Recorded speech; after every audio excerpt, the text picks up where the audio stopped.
Dulu awalnya saya itu tertarik dengan Islam tuh waktu masa pandemi. Jadi waktu kita mulai digerakkan pakai masker gitu, rajin cuci tangan gitu ya, terus nggak boleh berjabat tangan. Nah itu awal mulanya saya tertarik dengan Islam. Di situ saya cari-cari tahu apa sih manfaat wudhu, manfaatan gerakan sholat, tapi secara medis. Bismillahirrahmanirrahim.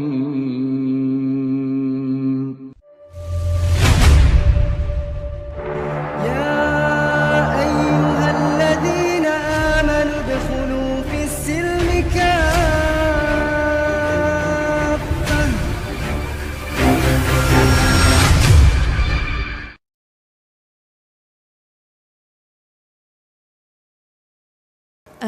Saya berada di Masjid Darussalam ini, tapi bedanya kali ini pertama kalinya anak saya yang mu'alaf juga bisa ikut mendampingi. Ya cerita sedikit ya sebelum masuk ke materi, nggak pernah terbayangkan gitu ya di pikiran saya, di hati saya gitu, kalau satu saat anak saya Ele ini bisa seperti sekarang ya, pakai kerudung, kemudian sempat cerita gitu, mami aku ngimpi pakai niqab katanya gitu. Kamu mau coba, mau pakai, boleh gitu ya, gitu. Cuman ya dia masih belajar ya. Ternyata dia pengen ikut, pengen lihat gitu. Mohon doanya Bapak Ibu. Kemarin juga menyampaikan gitu ya. Kayaknya aku perlu boarding school katanya supaya aku bisa fokus belajar Islam, menghafalkan Quran gitu. Jadi itu sudah satu anugerah yang luar biasa. Mohon doanya supaya bisa istiqomah gitu. Pengen sih sebenarnya kita langsung tanya gitu ya, kenapa kamu mau jadi Islam waktu tanggal 27 Maret kemarin ya gitu. Kami orang tua nggak ada memaksakan sebenarnya gitu. Saya pikir juga masih lama, saya nikah yang kedua dengan suami muslim itu 3 Maret 2023 kemarin. Jadi saya pikir ikhtiar kami mengenalkan Islam aja. Pikirnya mereka bersyahadat tuh masih lama gitu. Tapi Masya Allah gitu, kami pulang umroh 2-3 hari kemudian anak-anak minta bersyahadat gitu. Jadi itu luar biasa ya, itu betul-betul hidayah dari Allah gitu, karena kami nggak ada memaksakan gitu. Dan tadi kalau tahu kehidupan itu anak-anak itu mereka juga menghafalkan Bible, selalu membaca Bible gitu. Dan waktu proses saya sudah mualaf duluan tahun 2020, saya lepaskan mereka tetap baca Bible gitu. Dengan tujuan tadi ya, maksudnya supaya mereka nanti masuk Islam tuh bukan karena disuruh sama maminya, tapi memang karena menemukan ayat-ayat seperti tadi ya sudah disampaikan Ustadz Musir Sitomorang gitu. Jadi Masya Allah itu mungkin sedikit ya, karena ada perbedaannya nih, hari ini ada yang nemenin gitu. Yang saya sampaikan juga tentang manfaat gerakan sholat sebenarnya bulan lalu ya, kalau nggak salah ya, itu sudah sempat saya sharingkan di sini, tapi mungkin mudah-mudahan yang sudah dengar nggak bosan ya, yang baru juga bisa dapat manfaatnya gitu. Saya bukan dan belum ustazah gitu, hanya sharing aja berdasarkan awalnya saya masuk Islam karena saya tertarik gitu dengan manfaat gerakan sholat dari sisi medis, karena latar belakang saya tadi dokter gigi ya gitu. Sekarang berdinas di Dinas Kesehatan DKI Jakarta. Nah ini mungkin langsung masuk materi ya, karena sudah ada pembicara selanjutnya juga tadi kalau nggak salah Ustadz Nababan ya, sama juga izin Bu Dewi ya, guru-guru Ustadz Ustazah yang ada di sini. Saya menyampaikan sedikit yang bisa dibagikan, mudah-mudahan bisa dipahami karena ada sedikit bahasa-bahasa kedokterannya. Nanti kalau ada yang nggak jelas atau mau dikoreksi juga silakan ya. Ya. Dulu awalnya saya itu tertarik dengan Islam tuh waktu masa pandemi. Jadi waktu kita mulai digerakkan pakai masker gitu, rajin cuci tangan gitu ya, terus nggak boleh berjabat tangan. Nah itu awal mulanya saya tertarik dengan Islam. Di situ saya cari-cari tahu apa sih manfaat wudhu, manfaatan gerakan sholat, tapi secara medis, bukan fadilahnya, keutamaannya itu bukan gitu. Nah dari situ Masya Allah ini antara lain yang saya temukan gitu ya, salah satunya tentang gerakan sholat ya. Terpesona dengan Islam itu ya ini, karena Islam tuh nggak terlepas dari ilmu pengetahuan gitu ya, sejalan gitu dengan ilmu pengetahuan. Ini juga yang saya share ke anak-anak saya, dia orang yang suka sains banget gitu ya, jadi masuknya itu kemarin ya dari sains gitu. Kenapa di Al-Quran itu sains ini, dia cerita sains ini, saya bilang itu ada di Al-Quran gitu, itu ada di Al-Quran gitu. Jadi itu awal-awalnya kenapa anak-anak juga pintu masuknya mereka dapat hidayah justru tertarik karena oh Islam bisa inline, sejalan sama ilmu pengetahuan gitu ya. Selanjutnya ya. Nah ini antara lain banyak ya cendekiawan muslim gitu yang kita harus berbangga sebagai umat muslim, karena bapak kedokteran modern ya Ibnu Sina itu Islam. Kemudian juga bapak bedah, ilmu bedah ya, ilmu bedah itu dunia itu juga Islam ya. Nah Al-Zarawi ya, kalau terkenalnya Al-Zarawi. Nah kemudian selanjutnya ya ini untuk mematahkan sebenarnya kalau Islam kesannya kayak kolot, ketinggalan zaman gitu-gitu ya. Padahal sebenarnya banyak hal yang justru dipelopori, diawali itu oleh justru Islam gitu. Nah ini kalau kita menunaikan sholat gitu ya, ada sekitar 7 postur ya atau 7 gerakan gitu, 7-9 gerakan waktu kita melakukan 1 rakaat sholat. Nah kalau di total usia sampai rata-rata 50 tahun aja itu ada 1.700.000 ya gerakan gitu ya seumur hidup kita. Oh iya, makasih. Masya Allah. Ya selanjutnya ini sekilas-sekilas aja ya, cepat-cepat bagian-bagian tertentu yang saya tekankan. Yang sebelumnya boleh, slide sebelumnya yang waktu-waktu sholat ya. Sedikit saya mau share. Nah ini ya, nah ini kenapa saya sampaikan, karena dulu saya kepo banget gitu ya. Kepo tuh apa? Pengen tahu banget gitu ya. Kenapa sih subuh itu jam segitu, zuhur jam segitu, asar jam segitu, maghrib jam segitu gitu.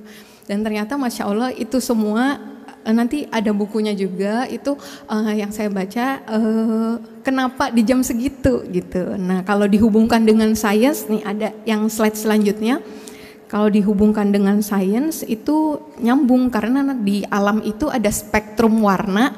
Nah itu terkait sama organ tubuh kita. Ya, slide selanjutnya. Nah ini itu contohnya ya, nggak semua saya sampaikan. Misalnya kenapa sih kalau maghrib kan kita rata-rata minggir ya, bapak-bapak pulang dari kantor belum sampai rumah minggir ke masjid gitu kan, sholat maghrib dulu gitu ya.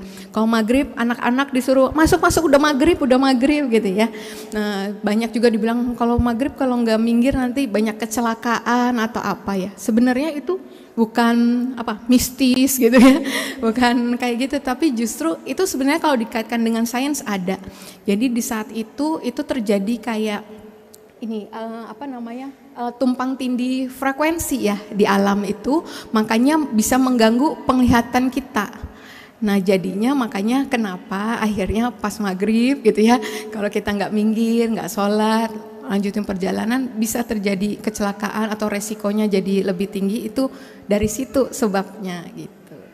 Nah kenapa bapak-bapak disuruh sholat subuhnya berjamaah ya di masjid gitu kan, itu karena itu kadar ozon paling tinggi itu lagi subuh itu Pak, lagi jalan dari rumah ke masjid gitu. Kalau sekarang baru hits ya gitu, terapi ozon, udah dari lama sebenarnya ya. Rasulullah nyuruh kita sholat subuhnya bapak-bapak terutama di masjid. Itu supaya bapak-bapak dapat kadar ozon paling tinggi Pak, paling bagus di jam-jam segitu. Jadi kalau tahu keutamaannya sholat subuh berjamaah di masjid itu luar biasa, ada bonusnya lagi untuk kesehatan jasmani kita gitu ya. Ya, selanjutnya. Ya, ini dari jauh mungkin nggak kelihatan ya. Ini siklus fisiologi di tubuh kita, siklus hormon di tubuh kita dari jam ke jam.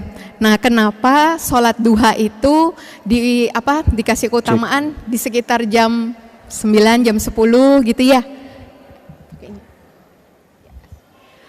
Ya, jadi itu karena ternyata di penelitiannya hormon stres paling tinggi Bu, namanya hormon kortisol, itu paling tinggi di jam-jam segitu gitu. Jadi ketika kita menunaikan sholat duha, insya Allah hormon stresnya itu menurun. Nggak cuman bapak-bapak yang stres jam 9-10 di kantor, di pekerjaan ya. Ibu-ibu emang nggak stres, ibu-ibu rumah tangga udah lagi mikir mau masak apa nanti siang ya, gitu ya, atau apa gitu. Jadi itu sudah fisiologis tubuh kita di jam segitu hormon stres meningkat. Insya Allah kalau ibu menjaga sholat duhanya itu bisa menurunkan stres gitu ya. Lanjut. Ya, nah ini sebelum masuk sholatnya kan kita disuruh untuk menyempurnakan wudhu ya, gitu, menyempurnakan wudhu. Dan ternyata Masya Allah di wudhu ini itu waktu kita wudhu dengan sempurna itu ada sekitar 493 titik akupunktur yang terangsang ya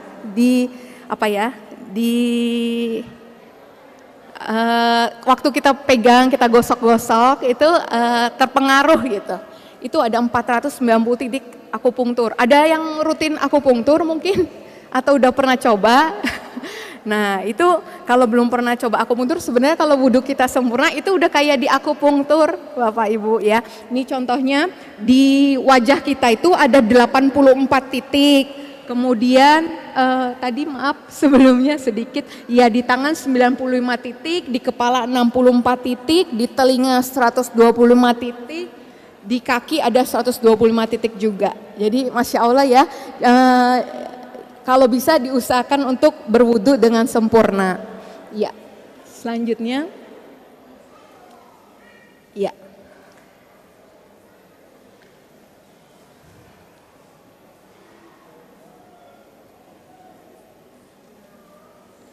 Ya, nah ini mungkin kalau dari belakang juga nggak ini ya, ini lebih keutamaannya kenapa kita harus melaksanakan sholat gitu ya dengan gerakan yang sempurna. Next aja, harus khusyuk, tumakninah ya, nggak boleh cepet-cepet kayak gerakan mematuk gitu ya katanya. Nah ya lanjut. Nah ini tadi manfaatnya udah pasti ke kesehatan mental ya, karena kayak tadi kalau nggak stres kan jadi mental kita lebih sehat. Ya selanjutnya ini kalau apalagi waktu kita berkumur-kumur, waktu wudhu, nah itu otomatis bisa membersihkan gigi dan mulut kita. Nggak cuman waktu sikat gigi berarti ya. Ya selanjutnya, nah ini kalau ada yang nggak pernah olahraga tapi menjaga sholatnya 5 waktu yang wajib dan yang sunnah, insya Allah kalorinya tetap terbakar ya. Dibilang kalau melakukan gerakan sholat itu 80 kalori. Nah ini ada penelitiannya waktu itu dibandingkan antara bapak-bapak yang nggak pernah sholat sama yang sholat dan sama-sama nggak melakukan olahraga, tapi ada kalori yang terbakarnya sebanyak 80 kalori. Ya lanjut. Nah ini ada yang ngalamin sakit sendi. Nah ini waktu lagi sholat itu banyak ya sendi-sendi kita yang ikut bergerak ya. Ya lanjut. Nah ini juga kalau dilihat ada hubungannya juga, kita gerakan sholat di sini dan waktu kita tawaf ya di Ka'bah, keliling Ka'bah itu sama, semuanya itu 360 derajat. Kalau dihitung setiap sudut gerakannya itu totalnya juga tetap 360 derajat. Ya, lanjut. Ya, ini kenapa kita kalau arah pandangan mata kalau lagi sholat ya harus ke tempat sujud, betul? Ya, harus pandangan tempat sujud, fokus ya ke tempat sujud, nggak lihat kiri kanan. Itu ternyata ngaruh juga Bapak Ibu untuk kontraksi otot mata. Termasuk waktu kita, jadi waktu ruku kan agak dekat ya dengan tempat sujud, kemudian waktu sujud malah nempel banget ya. Nah itu kita dianjurkan untuk buka mata ya, nggak merem kan. Nah, kenapa nggak tutup mata? Karena tadi buat latihan kontraksi otot mata. Jadi dari agak jauh waktu berdiri, terus ruku lebih dekat, kemudian sujud dekat banget gitu ya, sama tempat sujud. Nah itu, ya lanjut.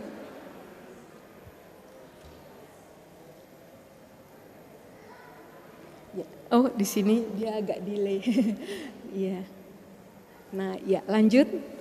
Ini ya, jadi banyak hadis juga ya kalau kita sakit, Rasulullah pernah ada sahabat sakit disuruh Rasulullah untuk sholatlah gitu ya.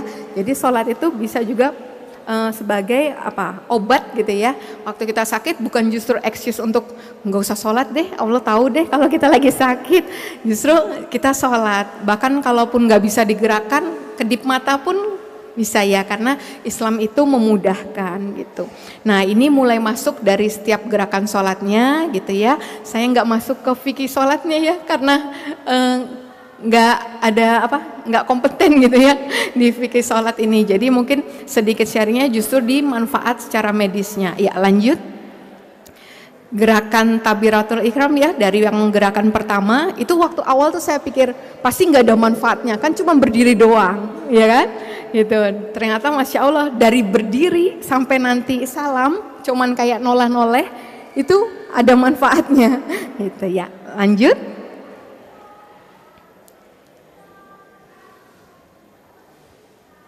Ya. Nah, ya lanjut. Ya. Lanjut.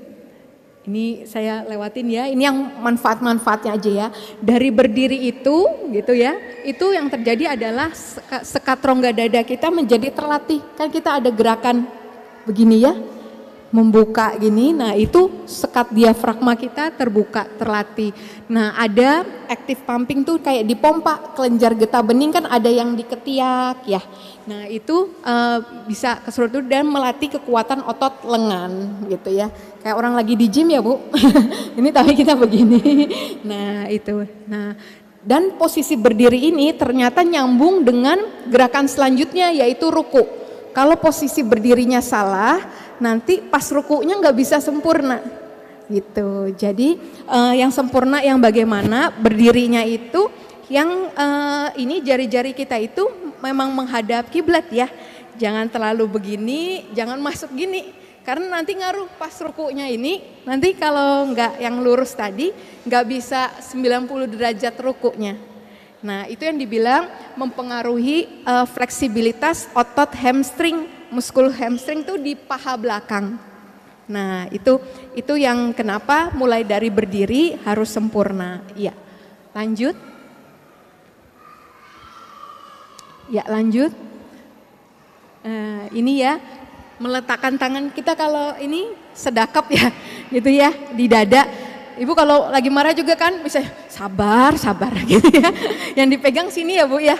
Ya gitu kan, sabar.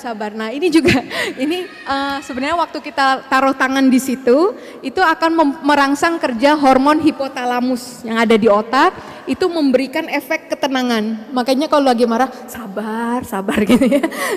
Nah itu juga waktu kita sedekap gini, itu kita lagi memberi efek ketenangan.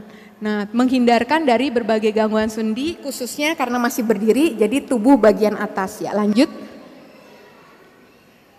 Nah ini masuk ke ruku ya, harus dibilang katanya apa, sampai gelas kalau ditaruh tuh nggak tumpah ya, nggak jatuh. Nah itu gerakannya. Ya lanjut, ternyata ya lanjut. Ini hadisnya.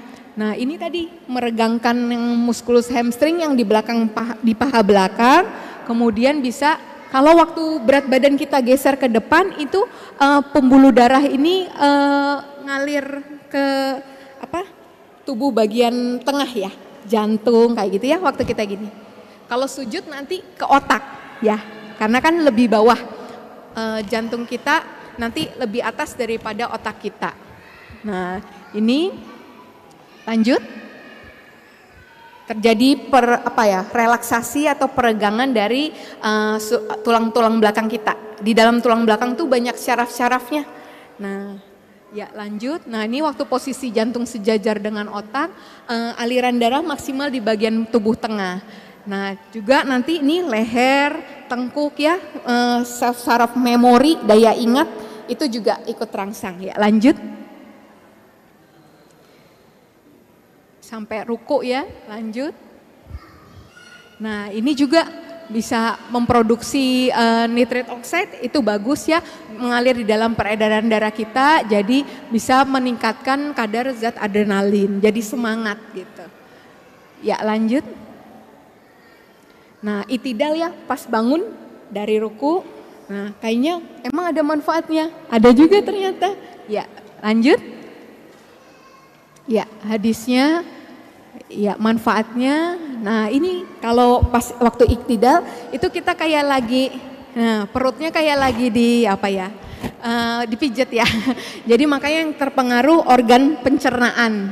Nah organ pencernaan di dalam perut, terus menjaga keseimbangan soalnya dari agak nunduk lalu berdiri ya, itu menjaga keseimbangan tubuh, kemudian memperlancar sirkulasi darah. Ya lanjut.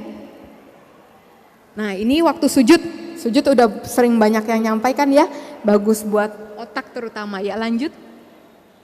Hadisnya, kemudian yang manfaatnya nih tadi hampir sama ya, ada memompa getah bening di leher dan ketiak. Kemudian tadi posisi jantung sekarang nggak kayak ruku, kalau ruku tadi sejajar, kalau sujud jantung lebih di atas lagi. Nah jadinya nanti bisa darah yang kayak oksigen itu bisa ngalir banyak ke dalam otak. Nah itu dibilang detak jantung dapat berkurang kecepatan hingga 10 kali dalam 1 menit pada posisi sujud, memberikan rasa rileks dan kenyamanan.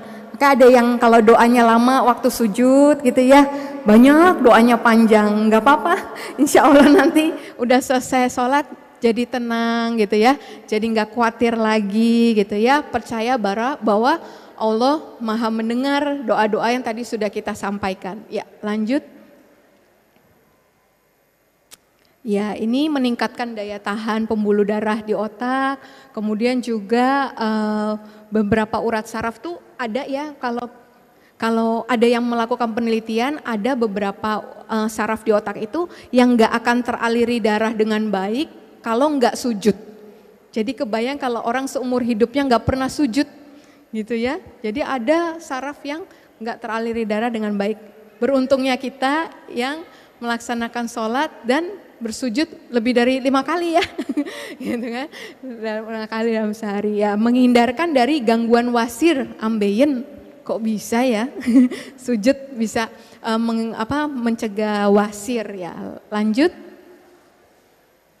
Nah terus ini buat di wanita itu, makanya kalau di puskesmas ya suka ada senam untuk ibu hamil, apalagi mendekati trimester ketiga mau lahiran, suruh banyak-banyak sujud, posisi sujud ya. Itu mempengaruhi juga untuk nanti memudahkan persalinan. Nah ini juga ibu-ibu ya, wanita, mohon maaf kan ada gerakan yang tangan kita gini ya. Nah itu juga bisa mengencangkan otot-otot di sekitar, mohon maaf, payudara gitu. Lanjut. Nah ini kalau ada yang sakit mah gitu ya, lambung, usus, rematik, ginjal, itu kepengaruh dari situ juga. Kalau ada yang susah sembelit ya, susah buang air besar, nah itu juga posisi sujudnya harus benar, nanti bisa mengurangi keluhan sembelit. Ya lanjut. Nah ini posisi duduk, nggak tahu Bapak Ibu mualaf yang lain yang ngalamin nggak sama seperti saya dulu duduk itu kaku, susah. Ngelihat orang kok kayaknya di masjid bapak-bapak itu langsung zuk gitu, duduknya langsung sempurna, langsung betul ya.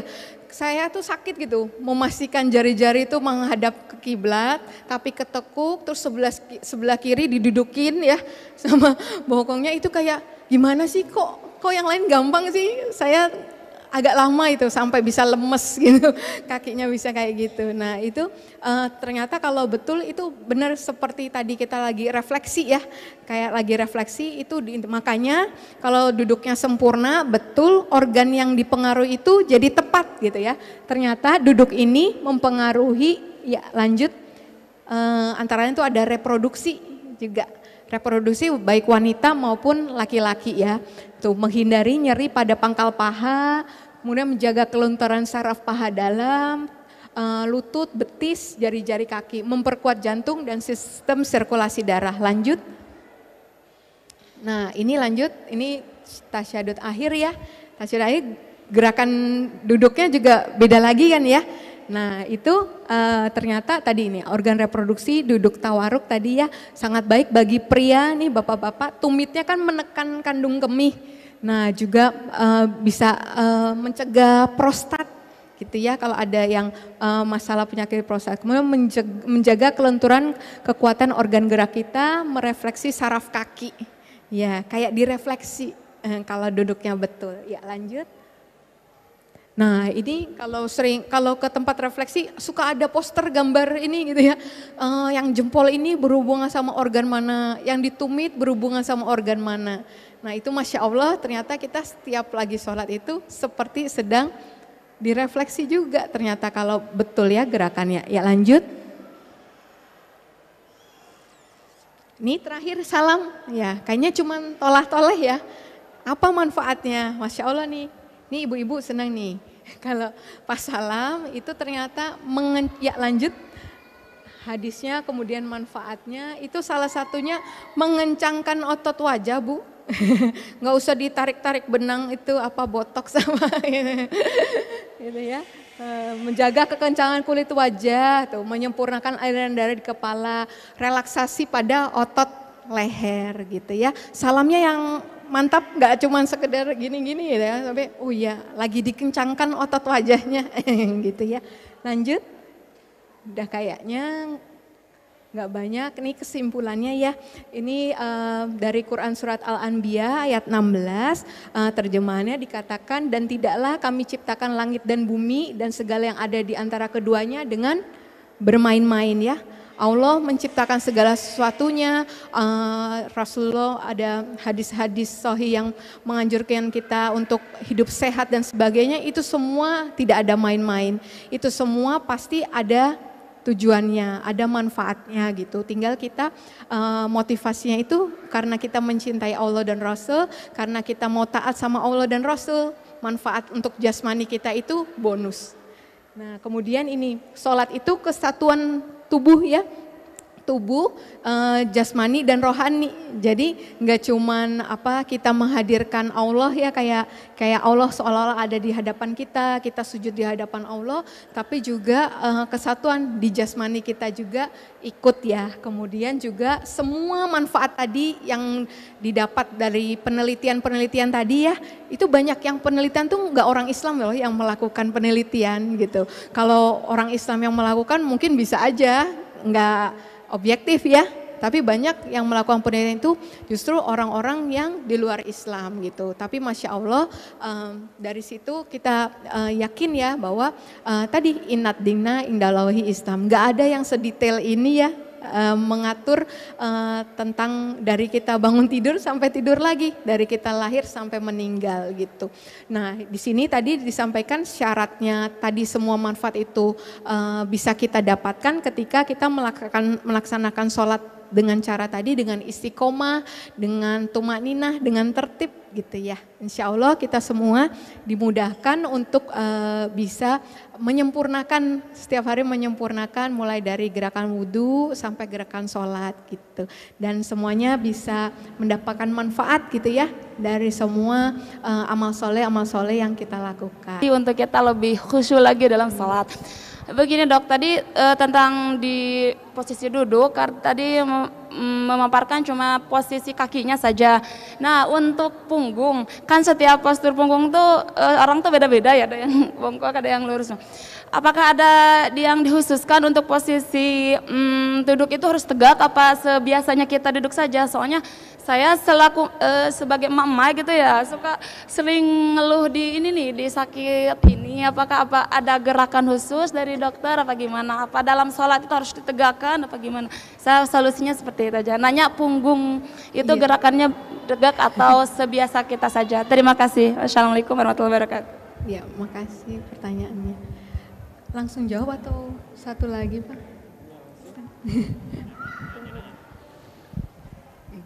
Assalamualaikum warahmatullahi wabarakatuh. Waalaikumsalam warahmatullahi wabarakatuh. Saya Sugiono dari Purbalingga.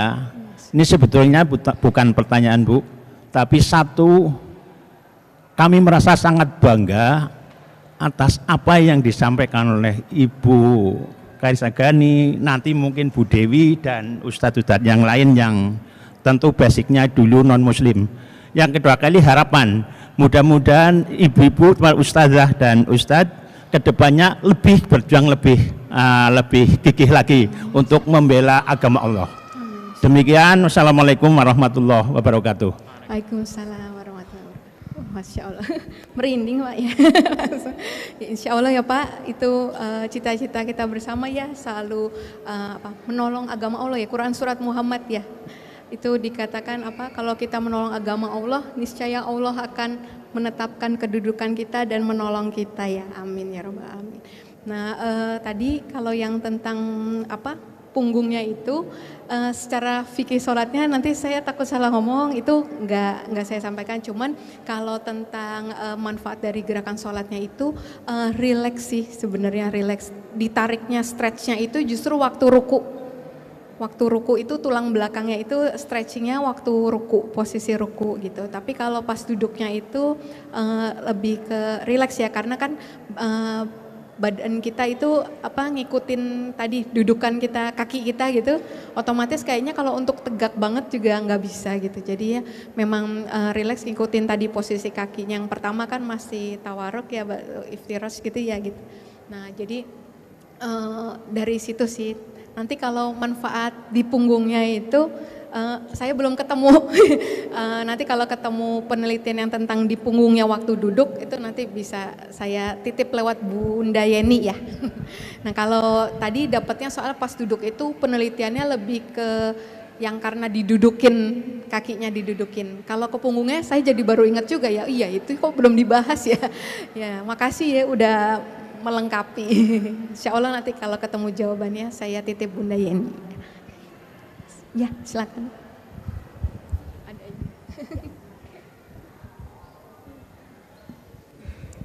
Terima kasih. Assalamualaikum warahmatullahi wabarakatuh. Waalaikumsalam warahmatullahi wabarakatuh. Ustazah Karissa, terima kasih untuk paparannya yang luar biasa. Banyak ilmu buat saya ya, banyak sekali saya belajar. Nah yang ingin saya tanyakan, ketika kita sholat tahajud, ya kan kita suka dibilang tidur harus cukup gitu kan, dan terutama pada malam hari itu organ-organ sedang detox gitu. Apa yang terjadi ketika kita sedang sholat tahajud malam hari?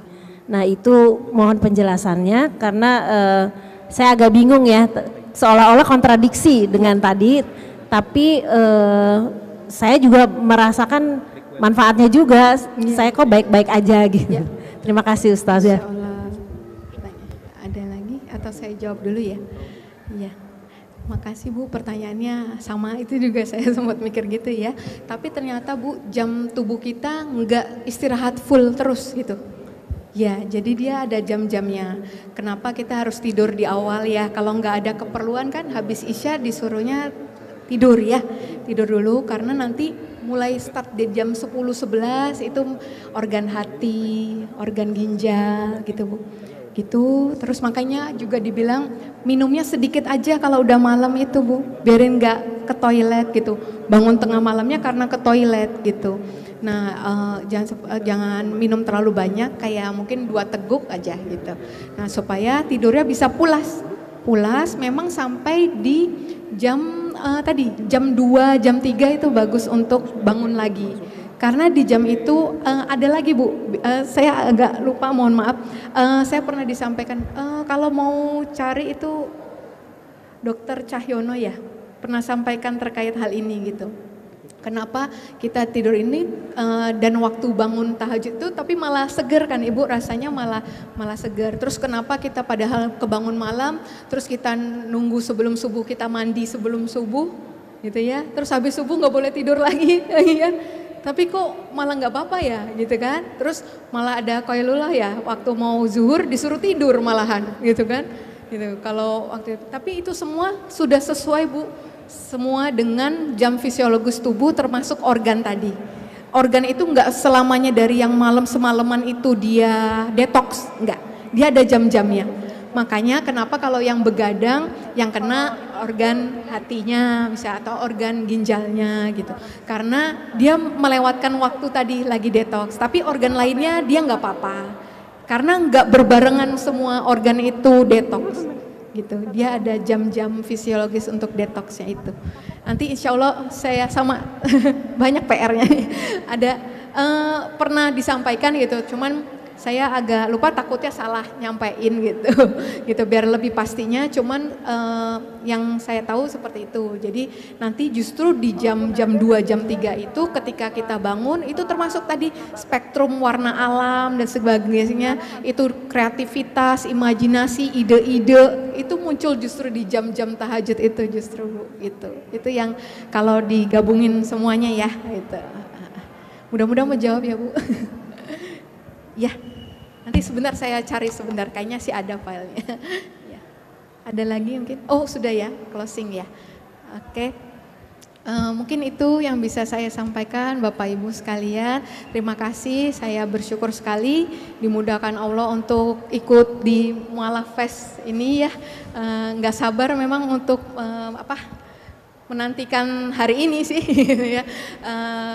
Terima kasih juga untuk guru-guru yang sudah ada juga di sini. Alhamdulillah bisa silaturahim dengan saudara-saudara mualaf di sini. Semoga kita semua dimudahkan ya untuk tetap di jalan Allah, tetap di agama Allah ini sampai akhir, sampai kedua kaki kita menginjakan kaki di jannahnya Allah. Amin ya robbal alamin. Assalamualaikum warahmatullahi wabarakatuh.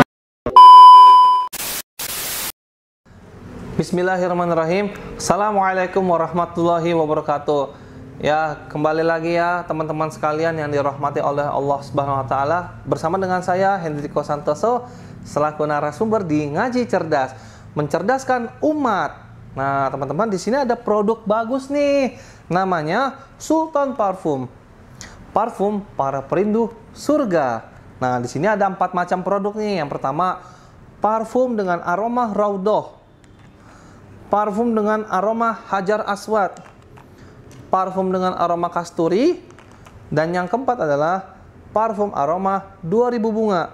Nah, kalau teman-teman sekalian sedang umroh, lalu pulang ke tanah air dan rindu dengan suasana di Masjidil Haram maupun di Masjidil Nabawi atau di Mekah dan Madinah, teman-teman bisa beli nih Sultan Parfum dengan aroma-aroma yang menyesuaikan dengan suasana di Mekah ataupun Madinah.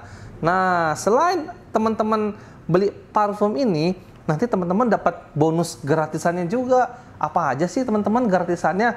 Nih, yang pertama nanti teman-teman dapat kitab atau buku saku zikir pagi dan petang sesuai dengan sunnah. Nah, yang kedua, teman-teman nanti dapat gratis tasbih nih. Wah, lucu banget ya, imut nih, bisa dibawa kemana-mana. Yang ketiga, nanti teman-teman dapat juga nih kertas untuk bagaimana sih parfum ini digunakan untuk saat suasana apa aja. Di sini udah dijelasnya teman-teman semua. Nah, jadi teman-teman jangan lupa nih dibeli, informasinya ada di sini nih. Nah, dengan teman-teman membeli produk parfum Sultan ini, teman-teman sama saja dengan membantu operasional dakwahnya channel YouTube Ngaji Cerdas. Nah, luar biasa kan? Dengan harga berapa teman-teman sekalian? Cukup dengan 90 ribuan saja, teman-teman sudah bisa dapatkan ini semua nih. Masya Allah ya. Ini semua nih, semua teman-teman bisa dapatkan hanya dengan 90 ribuan rupiah. Teman-teman juga sudah termasuk membantu operasional dakwah, support channel YouTube Ngaji Cerdas. Nah, luar biasa kan? Nah, jadi tunggu apa lagi teman-teman ya? Segera hubungi di sini nih, di link yang tertera di bawah ini ya. Terima kasih ya teman-teman sudah menonton. Assalamualaikum warahmatullahi wabarakatuh.